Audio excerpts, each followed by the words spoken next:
What's up, CFO gang? It's your boy J Tuck back with another live episode of the Cowboys Fans Only Show. So go ahead, comment, like, subscribe, somewhere down there. Also, make sure that you follow me on Twitter at JTuck151. I follow all Cowboys fans back, the good, the bad, the ugly sometimes. And also make sure you go ahead and give us a like, a thumbs up on Facebook, the Cowboys Fans Only Facebook group. But enough of all that. Let's get into it. Got a lot of exciting content. But first and foremost, got to give another shout out to my man Cowboy Sid from the Dallas Cowboys for Life channel, bringing me on this past Saturday. Shouts out to Mark Henry. Great content, great show, great guy. Follow his channel. So a lot's been going on in Cowboys land. Lots been going on. So the hot question, right, everyone's been asking today is Jerry Jones not releasing any comments in regards to the social injustice that's going on in the world that we speak. Now, the Cowboys did release a statement, right? Very just, a statement, a video, and very vanilla, I should say. But everyone is wanting to hear Jerry Jones speak. I mean, Richard Sherman just called out Jerry Jones today. Des Bryant has defended Jerry, though he kind of slighted Jerry and Jason Witten the other day. So Des is kind of playing the fence. So everyone's like, Tuck, what's your thoughts on it? Tuck, what's your thoughts on it? And my personal thoughts, and this is just my personal thoughts, I have never expected Jerry Jones to be one of the front runners on this, to actually speak on this issue. I was more focused on the players stepping up and taking more responsibility because it impacts them a lot more than it impacts Jerry Jones. Let's say that. But you have to understand that Jerry Jones comes from a different place. He doesn't come from a place like me and you. He doesn't worry about the same issues that, me and you worry about. And like I saw my man Carlito just posted, they want to paint this picture of Jerry Jones being this racist, bigot, billionaire, evil guy. And if you talk to a number of athletes that's played for Jerry Jones, they've all stand by him, from Emmett to Charles Haley. Like, everyone who's played for Jerry Jones loves him. So if there was any type of that feeling that Jerry Jones gave off, I believe players throughout the history of the Dallas Cowboys would have been sensible to pick up on it. I personally just think Jerry Jones doesn't know how to say it. He doesn't want to disrupt. He's seen what happened to Drew Brees. He's seen what happened with Dabo Swinney, and so many people have spoken out on it. Jerry Jones is a lot smarter than we give him credit for. Now, granted, after a game, he just speaks and shoots a loose cannon and it says whatever first thing that comes to mind, and we bash him for that. So it's something we don't want Jerry to do, because I feel like if Jerry was to just come out, say something, we're waiting to cherry pick his statements to make it blow up to be something it might not possibly be. So Jerry's kind of staying in the cut right now. I think when we'll hear Jerry actually speak on it, we'll be in camp. Once camp comes around, I think that's when Jerry Jones is going to actually speak up, because he won't be able to kind of hide in his office, and he's going to have the cameras in his face, he's going to have the microphones in his face, and I believe that's going to be one of the very first questions that Jerry Jones is going to be asked, which should be, hopefully, you just signed Dak Prescott. What's your thoughts on that? And then maybe we'll get to these issues. But like I said, everyone has been on me on Twitter. Tuck, how do you feel about the Cowboys? How can you support this team? About the owner? Relax. Everything will be okay. Like I said, honestly, as a Cowboys fan, I really don't want Jerry Jones to say anything about injustice, because, like you said, Jerry just shoots from the hip. He's just wild Jerry. He shoots, he says stuff, and it's going to cause a bigger mess then it would probably do good. So it's probably best right now for Jerry Jones to kind of stay solid on the issue. But let's get into football, man. Speaking of speaking out, it seems to be something with this 88 moniker, that wearing the number 88 jersey. Like, when you say stuff, it has a ripple effect. When Drew Pearson speaks out about the Hall of Fame, it has a ripple effect. And when Des Bryant says anything, it seems like today, so it just has a ripple effect. So Michael Irvin, my man Michael Irvin 88, he came out yesterday and he kind of spoke on a few things. And what he spoke about is called back pay, right? Back pay. And what he said is, with the Dallas Cowboys news, is that, Dak is great. Well, not great. He's great, but he's not perfect, whatever. You guys can see whatever I have up there. But he's saying that what Dak should be compensated for is for being a fourth-round pick, basically not being paid anything, basically being paid pennies and for nothing for the past 4 years. He's delivered 2 divisional titles, a playoff win, Rookie of the Year, put up 4,000 plus. We talked about all that on the channel before, so if you know, you know, right? We don't need to go into all the details about what Dak Prescott brings to the team. So Michael Irvin was explaining that Dak Prescott should be compensated for what he's done in the past, and basically that's the reason why he's having a kind of a unflex running this Pat Mahomes, Lamar Jackson deal. Now, granted, we all know, we all watch the same football. We know that's not necessarily how things work, even though what you've done in the past does have to be taken into consideration. How much you were paid in the past really doesn't. But from the standpoint of a player, right, if you're Dak Prescott and you sat back last summer and you watched La'el Collins get paid, you watched Jalen Smith get paid, you sat back and watched Zeke get paid, it's only natural human instinct to sit back and say, all right, I'm cool. I'm cool for right now. I'm going to sit back. But when I get my day, you're going to pay me for that. And I believe that's what we're going through right now. That's why this negotiation with the contract between Dak has been, Dak has stood his ground. The Cowboys are trying to make some movement, but Dak and Todd France have really stayed firm in his contract negotiation. And I think there has to be a little resentment. I mean, granted, Dak is a leader. Dak is a great guy, great personality. You know, he's a perfect person to be around. The teammates love him, but he's human. And if you were to go through that same situation at your job, where you saw everyone who you worked just as hard as get paid before you, you're going to have some slight of resentment. So, granted, I don't think that Dak is going to have this evil F the Cowboys mentality, but he's taken a lot of the past into consideration. You also have to think about when Dak was a rookie, how things kind of went with Jerry Jones was kind of wanting to give him the Cowboys starting job, but he really wanted it to be for Romo, but he went back and forth. And, you know, Dak really had to really just take that position where it was no way that you could take that starting job for him. So I think there's always been this kind of resentment between Dak and the higher-ups, which also helps Dak as far as his leadership in the locker room, because he's not one of those Jerry guys. He's not, you know, going out eating wings and drinking beers with Jerry after the game. He's one of the team. He's part of the team. So that's why the team rallies around Dak Prescott like the way they do. So I think that's part of it. But, you know, people were lashing out on Michael Irvin. Should shut up, shouldn't say this different thing, blah, blah, blah. It's Michael Irvin. Michael Irvin, 3-time Super Bowl champion, my 88, can say whatever the hell he wants. So what's up, fam, man? How y'all feeling about the Dak Prescott thing? Do you think that he should be for what he's done for being lowball for the past 4 years? So let's go to the chat. So my man Carlito, JJ, Jerry Jones is taking care of a lot of black players more than any owner in my eyes. True. When the black players, and not just black players, but players in general, but also, you know, certain instances coming up. So when Zeke was going through his whole trial, Jerry Jones was right there tooth and nail fighting against the commissioner for him, right? Michael Irvin, when he had his issues, Jerry Jones was fighting. So Jerry Jones fights for his guys. Jerry Jones is one of those owners who will roll up his sleeves and gets dirty with his players. Right or wrong. I mean, you think about it, even going back to the Greg Hardy thing. I wasn't personally a fan of bringing Greg Hardy onto the team, but when Jerry Jones brought him to the team, Jerry Jones fought for Greg Hardy. He fought for Pac-Man Jones and so many different players. I mean, if Jerry Jones wanted to be a racist bigot, he really could be and just cut ties and not really care. I mean, because it really can't. Well, they say on the flip side, well, these players are helping Jerry Jones win ball games. No, they're not really, because we haven't won stuff in quite some time. So if Jerry Jones really wanted to be a bigot and not really be a part of, you know, the black culture and the black players, he could have left Zeke out to dry. He could have left a bunch of players out to dry. But if you ask the players, don't ask me. I'm just Jay Tuck, like on YouTube right now. Don't ask me. Ask the players. Ask Michael Irvin how does he feel about Jerry Jones. Ask Ezekiel Elliott how he feels about Jerry Jones. Ask Dez Bryant how he feels, and so on. And I think they have a great rapport with Jerry, because Jerry has always been one of those players.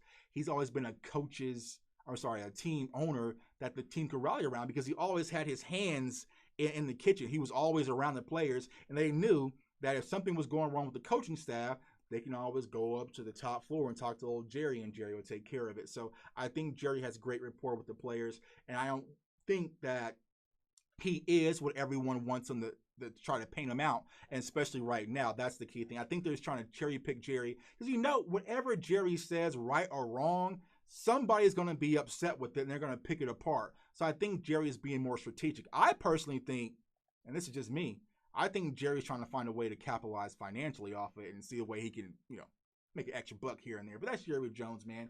So let's go back to the chat. Yeah, go ahead and smash that like button.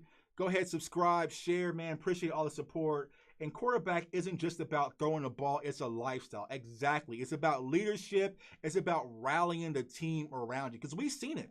We've seen tons of great quarterbacks coming to the NFL, great measurables, great arm, all the statistics you could think about coming out of college, and they could not get the team to rally around them, and their team struggle.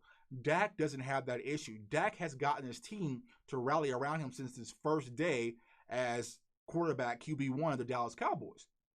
You have to see it. You have to see it. Like, Dak has really emerged. I mean, he was a captain his rookie year, and that doesn't happen in Dallas a lot. So Dallas and Cowboys and Dak Prescott and the team, they've been in sync since day one, and I think it's still intact. I think even right now, even going through the negotiations and different things right now, the team is still rallying around Dak. They understand, and soon as he gets his money before July 15th, I think the team's going to be excited to have him back, and we're going to get back to football, doing what we do best, right? Right, because Dak Prescott, he's the key to all this. We can have CeeDee Lamb and Zeke and all these fun pieces, but Dak is one of the most important pieces to get us back to, well, not back, but get us to Tampa for the Super Bowl, which is I want to do, man. So shouts out to everyone in the chat. Justin, my man, appreciate you. A new Cowboys channel, appreciate you. Appreciate you, man. Like I said, we're just getting started. This channel is growing at a rapid pace, man. I appreciate everyone, the love and support, man. Like I said, we're just sitting here talking Cowboys fans. This is not my channel. This is our channel. So I want to bring people on. We're going to have our voice when the season gets started, and we're going to turn it up a whole nother level, right? So speaking of a whole nother level, right? So I'm in a group chat, and I'm going to be honest with y'all, right? I have a few friends who are diehard Eagles fans, right? Shouts out to them. But they're not the Eagles fans like we see on a regular basis. They don't eat dog poop or horse poop or whatever it is and all that crazy stuff. They're really sensible Eagles fans sometimes, right? But what the talk has been in this group chat is that, granted, we have CeeDee Lamb, we have Mari Cooper, we have Gallup, but Ezekiel Elliott's on a decline. And I'm like, where is this mindset, this idea of Ezekiel Elliott being on a decline is coming from? And so I had to sit back, and I kind of watched on Twitter and kind of sit back. So let me tell my story about me and Zeke, right? Me and Zeke, oh, you can see him back there, right? Zeke. Me and Zeke really didn't get off to a great start, right? So let's paint the picture, right? It's April 2016. I'm in Chicago, right? It's freezing outside, right? It's freezing, and I'm at the NFL draft. Now, granted, I'm a huge Florida State guy. So I really don't like breaking down draft tape or talking about the draft because there's so much that goes into it. There's a lot of guys in the Cowboys world who does a great job breaking down the draft. I probably know the first 2 to 3 rounds, and then I call it good. That's it, the first 3 rounds. So there I am at the draft, Chicago, right? And here we are, the 4th pick. And from every standpoint I've researched, it was saying we were going to take Joey Bosa or Jalen Ramsey. So I was kind of iffy because at that time we did need an edge rush, but we also need a corner. I mean, we haven't had that prototypical corner for quite some time, pretty much since prime time, right? So I'm at the draft, right? And I'm sitting there, and with the 3rd pick, I think San Diego's before us, they took Joey Bosa. And so my heart started pounding a little bit, right? Boom, boom, boom. Oh my God, it's really going to happen. With the 4th pick of the NFL draft, the Dallas Cowboys select Ezekiel Elliott. And I'm going to be honest with y'all, right? Like, I said this story numerous times on other channels, but I'm saying it on my own channel, right? In Chicago, at the actual NFL draft, it wasn't just me. There was tons of Cowboys fans storming out of that facility, pissed off, self-included. How could we take a running back? We didn't need a running back because you think we still had Romo at that time. We had McFadden, and then we also had Alfred Morris. We just brought him in. We didn't need a running back. We needed a corner. We need corners. right? Frustrated. And so I went on a whole rant that first day, right? Then, I kind of just sat down and chilled. And what really made it mad is I went back to my hotel and I was at the bar, and there was a bunch of Jags fans there. Jags fans were like full of my hotel. And a guy comes to the bar, he's like, "Hey, you're a Cowboys fan. Good pick with Zeke, man. Look at this. I got pictures with Jimbo Fisher and Jalen Ramsey." And I'm just like, right. But I sat on it, and I kind of thought about it like, all right, we drafted Zeke. It is what it is. He's a Dallas Cowboys player. If you wear that star on your helmet, you're my guy. So I went and got my Zeke shirt, my jersey, and everything, and we got back to it. So me and Zeke's been on a roll. And then that first rookie season, we got to talk about it. Zeke was electric, right? So we'll talk about Ezekiel Elliott falling off. I have to go where? Like, where's the fall off? So 2016, that rookie year, okay? 322 carries, 1631 in yards, 15 touchdowns. So he's first, third, 5 fumbles. And with the explosive runs, that means that's 48 yards over 10 yards, right? 48 rushes over 10 yards plus, right? Cool. We all know how Zeke's rookie season went. We all know. We seen it with our own eyes. We know how Zeke's rookie season went, and we know how Dak's rookie season went, right? Right? So we understand that Zeke set the world on fire. Now, 2017, due to the suspensions and all the BS where he got suspended and shouldn't be suspended. All right, cool. So I tossed 2016 out, right? 2018, all right? This is pre-contract. This is pre-Cabo. That's what they call me on Twitter, the Cabo Cowboy. This is pre-Cabo, right? 304 carries. That was first. 1,434 in yards. 6 touchdowns, which is 19th, right? 6 touchdowns and 6 fumbles. 41 rushes over 10 plus yards, right? That's 2018, all right? So let's go to the summer. Zeke wants to get his numbers. He wants to get his money. He wants to get paid straight cash, homie. So he goes out to Cabo, does his little holdout thing, works out in the summer, and it's his whole debacle. So, last year was the whole Zeke contract thing. This year's the whole Dak contract thing. I personally hate all the offseason noise, but Jerry loves it. Let's not get it messed up. Let's not get it twisted. Jerry loves it. He loves all the attention, right?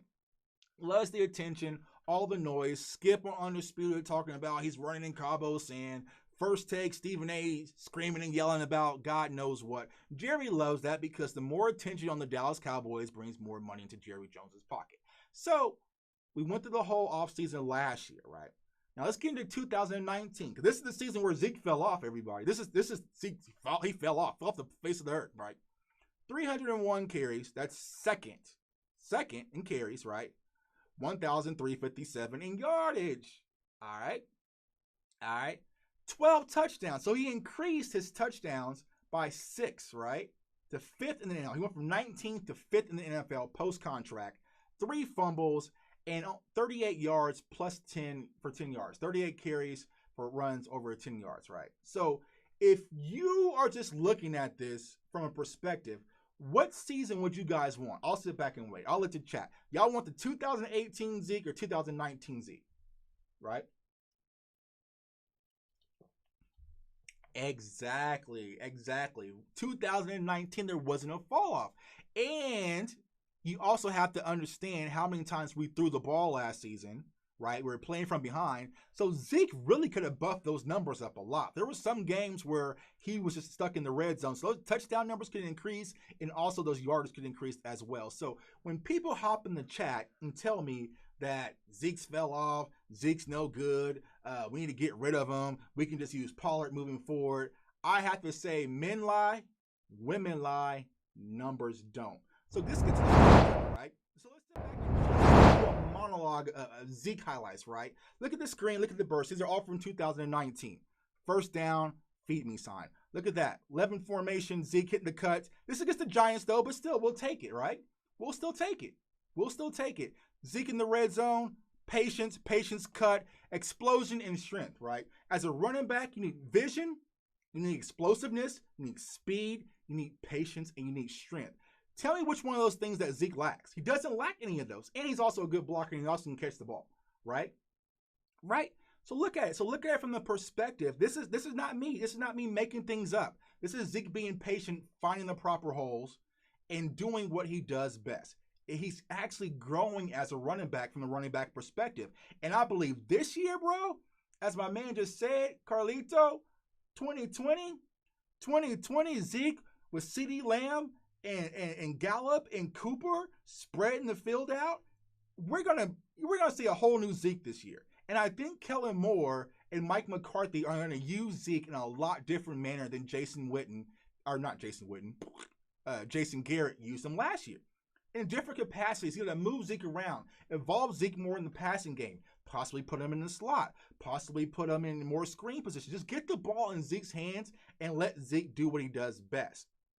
But also, we have to understand, this was mentioned in chat, the pressure isn't have to rely solely on Zeke this season because we do have another beast in Tony Pollard. And I believe Tony Pollard is going to have a great season this year because you think back to how things were through that Rams game. I was actually there when we played the Rams at home and we just blew out the Rams. Zeke got off and Pollard got off. So we have a nasty two-headed monster in the running back position where Zeke can actually, we don't have to wear him down so early, right? We can let Zeke get off for a little bit, then go to Pollard. So that way, when we get to playoffs, because playoffs is the expectation this year, no ifs, ands, buts about it. It's playoffs and a deep playoff run is my expectations, right? So that way, Zeke can remain fresh and healthy going to the playoffs, and we can play that pound-for-pound running game. Granted, we do have this dynamic wide receiver duo, but let's not get it twisted. The Dallas Cowboys starts and ends with it does. It just does. It really starts and ends with Ezekiel Elliott and that run game, developing off the play action, running the RPOs. Everything is developed off of Zeke. So once Zeke gets rolling, defense have to sit back and say, all right, we're going to stack the box. Okay, we'll stack the box. I dare you stack the box with CeeDee Lamb streaking up the sideline or Gallup streaking up the sideline. Stack the box. Go ahead. I dare you. I dare you, bro. Stack the box. All right, and then defense is like, well, we can't stack the box because we have to watch Amari Cooper. All right, we'll put the safety back. All right, and that's when Zeke. So you got to pick your poison with this Dallas Cowboys team. So what's very critical, and I said this on the show the other day, is that Kellen Moore using the weapons that we have in this Dallas Cowboys team at the most opportune, perfect time, different situations, giving different looks. Instead of that same old first down, dive to Zeke, second down, dive to Zeke, it's third down, we try to hit Witten on the out route, and then it's short. No. Creativity, different looks. Each game based on the defensive scouting report is going to grant different looks. So one game, it might be all Zeke. Next game, it might be more Cooper. Next game, it might be Pollard. But if we hit different teams with different angles with the weapons that we have, it really makes us unpredictable. So I live here in Kansas City, right? So watching the Chiefs offense, sometimes you don't know who your poison is actually going to be. It might be Tyreek Hill streaking deep for you, or then one game it might be Nicole Hartman, or it might be Sammy Watkins, but they still have Travis Kelce, or they have Williams in the run. So there's so many different weapons, you're just getting hit from all angles. And I think that's what's very important with Mike McCarthy and Kellen Moore when it comes to going into this season, is making sure that we are hitting teams from all angles and all aspects. I saw that mentioned in the chat earlier about Blake Jarwin. Blake Jarwin's going to have a critical point for this season, but not only Blake Jarwin, I think Blake Bell is also going to have a big season, especially being another just tall, big, end zone, red zone target that Dak can toss the ball up to and get the job done. Now, as you see, I'm a Witten fan. I love Jason Witten, but we were limited. We were limited in that aspect of not being able to use the athleticism of Jason Witten, so Jarwin is going to kind of take up for that. So we have so many weapons with the offensive line. I mean, if you look at it from an offensive capacity, the only true hole and question mark is the center position. Will it be Looney? Will we go with Tyler Bias? Will it be, what's going to happen at that center position? That's really the only question mark. And the center position is a very important piece of the O-line. But I think ultimately throughout time, either Joe Looney or the rookie Tyler Badass will step in and fill that void from losing Travis Frederick. I mean, you really can't replace Travis Frederick. I mean, he's an All-Pro Hall of Fame center. I mean, you can't just plug somebody in and get that impact. But you have to also understand, in 2018, we did go to the playoffs and we did beat Russell Wilson and the Seahawks without Travis Frederick in that center. So I think Joe Looney's going to step up big, or someone's going to fill that void in the center position. I think depth's going to be more important there. But I think when you look at it from an offensive perspective, we have everything we need. It's just putting the pieces together. I want to say what's up to my boy Sid, man. It's your boy Sid, stopping by to show some love, man. Guys, go also and check out his channel. That's my guy, man, showing love from Canada. I'm really mad at him because he's getting ready to go to Mexico, and I was supposed to be in Mexico right now, but I had to cancel. So Sid is on timeout with me, man. But shouts out to my man Sid. Go ahead and follow his channel. Let's see what's up in the chat, man.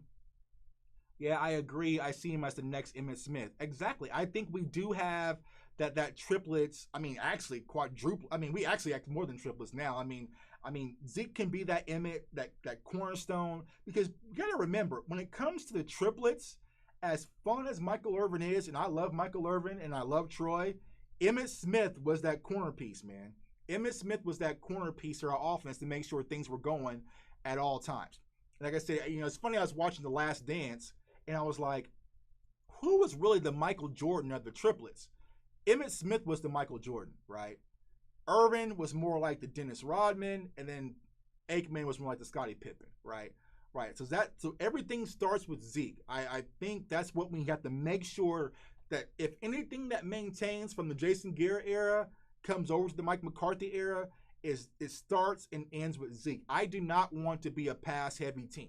I really just don't. And it's hard to say that with having such a high-powered offense with a high-paid wide receiver core and then what will soon be a high-paid quarterback. But we also have a high-paid running back as well, who's a beast in the animal, and you definitely want to use him in his prime at the right time. So I think giving different looks, hitting more of the stretch plays with Zeke, also the dive plays with Zeke, let him get out in space and do what he does best. Now, when people say Zeke's not what he was his rookie year, I can say, okay, he might not have did the Zeke leap. We haven't seen the Zeke leap since his rookie year. Okay, big whoop. Cool, you got me there, bro. You got me there. But for the most part, Zeke's production is pretty on par of what he did in his 2016 rookie campaign, also what he did last year in 2018. So I don't want to hear it. I don't want to hear anything about Zeke got paid and now he's no longer, doing anything. He's no longer hungry. I mean, that's not the case. Like I said, we just watched the film. We saw the numbers. So where? What's up? Let's go to the chat, man. Yeah, see my boy Sid's going to have a drink for me, man, in Mexico. Yeah, you better have a few drinks for me. And margarita, man, because I was supposed to be there right now and be coming back tomorrow, actually. Let's see. I think Joe Looney will start, but Badass will start eventually. Yeah, I think that's what's going to be the case. I think that Joe Looney is going to be kind of the anchor until Tyler can kind of come and get involved, because running the center position is a hard position, man. And also, not having rookie camp and everything going on with COVID, it kind of limits these rookies in that capacity of getting their feet under them. So I think, yeah, Looney will start, and then also, man, Tyler Badass will come in. And then the real key is like Connor Williams. I like Connor Williams. I know a lot of Cowboys fans don't. But I think he's solid. I mean, for the most part, he's consistent. Now, he does get beat on some plays, and when he gets beat bad. I mean, but that's the life of an O-line. I mean, you can't be perfect every play. I mean, if you were, then that's where you come in and you'd be one of the All-Pros and the Hall of Famers. So I think Connor Williams has some room to grow, but I think Lyle Collins is solid. Tyron Smith is getting up in age. A lot of people have questions when it comes to Tyron Smith. Last week, people were talking about we should trade him. Absolutely not. Right? Nah. No, we're not trading Tyron Smith for anything. Not at this point. Now, if we watch Tyron Smith this season and we're like, all right, man, he's starting to become Witten 2.0, then maybe we try to cut ties. But as of right now, Tyron is definitely still that anchor at that tackle position. And we saw how bad things got for Dak when Tyron Smith was out of the game. It's just keeping Tyron Smith healthy and holding. Like, he had a lot of bad holds and a lot of bad times. A lot of bad penalties and a lot of bad moments of the game, which can cost you and cost our game. But people have to understand this, right? People forget we lost a lot of games just because we had that peg leg kicker. Like, so it wasn't like, even though we didn't reach what we expected and wanted to get to as far as the Dallas Cowboys team, those games where Maurer was just shanking left and right, like that hurt us tremendously, man. And so I think, we have a competition with the kickers with Zerline and then also with Forbath at the kicker position. So we'll see who wins that out. But if we can get some consistency at the kicking position, I think that those stupid games that we lost, like the Jets and things like that, if we eliminate those, we could have easily been an 11 to 12 win team last year. We take away the stupid Jets loss, the stupid Eagles loss, we take away that Bills loss, and the stupid Bears loss. I mean, we're in the thick of things. That's 12 wins right there, and who knows what happens. I feel confident that we could have competed with Green Bay. I feel confident we could have competed with the 49ers. There was no team that really stuck out this year that I said, they got us there, bro. They got us there. 10 field goals missed by Maurer last year. Cost us 2 to 3 wins. Exactly. That's the part people don't want to talk about. They want to point the aim on Dak. They want to point on defense and different. And granted, the defense didn't play as well, but 10 missed field goals. Also, there's probably even more for extra points too, because Maurer he was so sporadic. You never knew what's going to happen, so we couldn't trust him. And once we got Forbath in there and he was more consistent, you started to see things incline, and we were really just one win away. And how we lost to Philly, I don't know, and I don't want to talk about it, but it wasn't like we missed the mark by much. So I feel like by doing that, having that team, having that core position, upgrading drastically with our coaching staff, and then also getting CeeDee Lamb, like getting that CeeDee Lamb in the draft and being able to steal CeeDee Lamb is huge for the Dallas Cowboys team, because he's going to be able to step in, I believe, instantly and replace the production that Randall Cobb gave us. I've seen a lot of talk is saying that should CeeDee Lamb come in and really truly be that slot position, or should we move him to the outside and put Amari to the slot position because he's more agile, more versatile as far as his route running is concerned. But I think that's going to be something that Kellen Moore and the staff are definitely going to have to look at. But they'll be able to kind of analyze and see, and you're going to see it. You're going to see CD maybe moving to the outside, Cooper to the inside for the slot, and then vice versa, and it's giving teams different looks. Right. Dude made 62, but missed a 43. Right. Let that sink in. Like, it was so, like, every time Maurer had to kick, I really just closed my eyes and said, I don't know, man. I hope he makes it. But you didn't know if it's going to be an extra point or anything like that. So that hurt us a lot with this team. That special teams matters, right?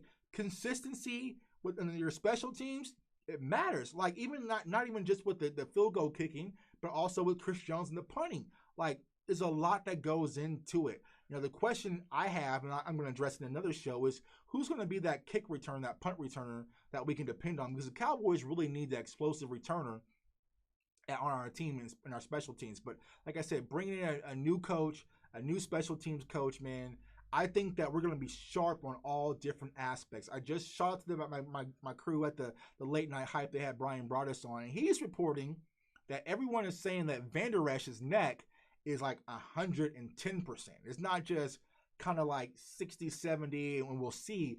They're saying that it's a full go, that he should be back to what he was 2 years ago.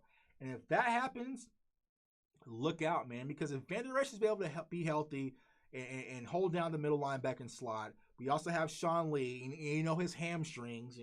Sean Lee might be here today, gone tomorrow with Sean Lee, but also moving Jalen Smith to the outside linebacker position, where I think Jalen Smith is really going to be like that fifth rusher coming off the edge. So because he can come downhill, but he also can play, sideline to sideline, because Jalen Smith is swift. I mean, he's fast. The thing is, Jalen Smith has to stay solid when it comes to his assignment, because sometimes he's just all over the place. I mean, you watch him, and like, granted, I love the hustle, but bro, that's not where you're supposed to be right now. So that's why we just got gashed for that run. So I think up front, we're solid as far as defense is concerned. Linebacking core, if LVE is fully healthy, then yes. And then it comes down to that big question mark, which is the secondary, which we'll address, man. So Cowboys fan, what's up, man? I appreciate everybody joining on.